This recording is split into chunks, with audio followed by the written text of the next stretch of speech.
ایک اسٹوڈنٹ ہیں جو لاء یونیورسٹی سے ان کا تعلق ہے اور انہوں نے سوسائڈ کر لیا ہے۔ سوسائڈ کی جو وجہ بتائی جا رہی ہے وہ بتائی جا رہی ہے کہ بہت زیادہ پریشر تھا، اور یہ کوئی پہلی دفعہ اور پہلا واقعہ نہیں ہے، اس سے پہلے بھی ایک واقعہ ہو چکا ہے اسی یونیورسٹی میں، جس پہ ایک بچے نے یا بچی نے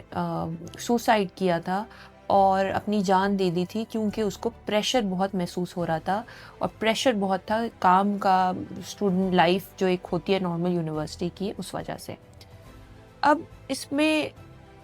اتنی حیران کن بات یہ ہے کہ یہ واقعہ پہلے بھی ہو چکا ہے،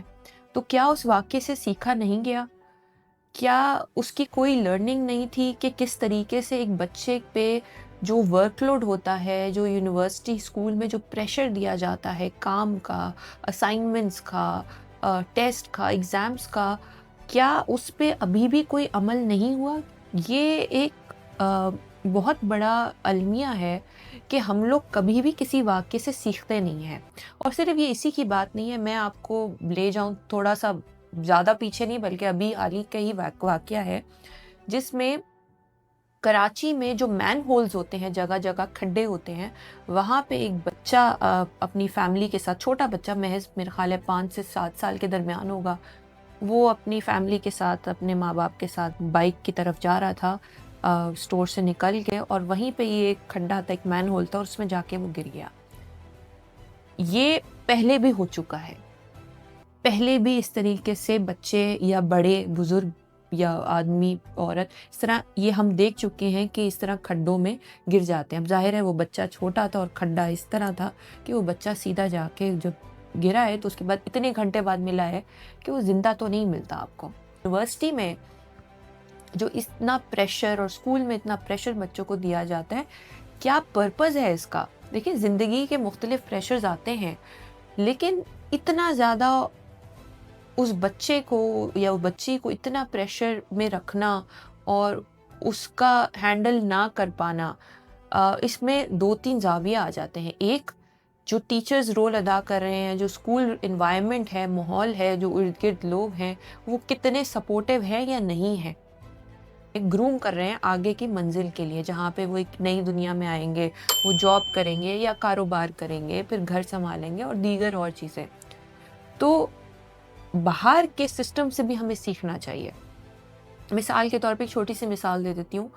کہ باہر کے ایک تو اسکول سسٹمز کا نظام ہی بہت ڈفرینٹ ہے، وہاں بہت زیادہ پریکٹیکل چیزوں پہ زیادہ فوکس ہوتا ہے، نہ کہ بہت زیادہ ٹیکسٹ بک لرننگ سے، اینڈ آئی تھنک وہ ریزلٹس بھی پروڈیوس کرتے ہیں۔ اس کے برعکس آپ یہ دیکھتے ہیں چائنا میں یا جاپنیز میں اسکولنگ سسٹم بہت منفرد ہے، وہاں پہ تو وہ ایک چھوٹا ایک پیریڈ بھی دیتے ہیں، نیپ ٹائم آتا ہے کہ رسول اللہ صلی اللہ علیہ وسلم نے بھی کیلولہ کا بتایا تھا کہ آپ جو ہے ایک وقت ایسا دوپہر کو نکالیں کہ تھوڑی دیر نیپ لے لیں، اس میں برین کو ری ایکٹیویٹ کرے گا۔ یہ تمام چیزیں باہر کے اسکولوں میں اڈاپٹ ہو رہی ہیں، یہاں نہیں ہو رہی، یہاں کے سسٹمز میں نہیں ہو رہی۔ یعنی کہ میں یہ بتانا چاہ رہی ہوں کہ سسٹم کو بیلنس ہو کے چلنا چاہیے۔ تو یہ تمام چیزیں جو ہیں جب ہم ایک سسٹم میں شامل کریں گے تو ہمیں اس میں بدلاؤ بھی نظر آئے گا، اور یہ شاید اگر ہم یہ ایکسپیکٹ کریں کہ حکومت کرے گی یا وہ کرے گی وہ کرے گی، مجھے لگتا ہے یہ سب ہم اپنے آپ سے شروع کریں۔ وین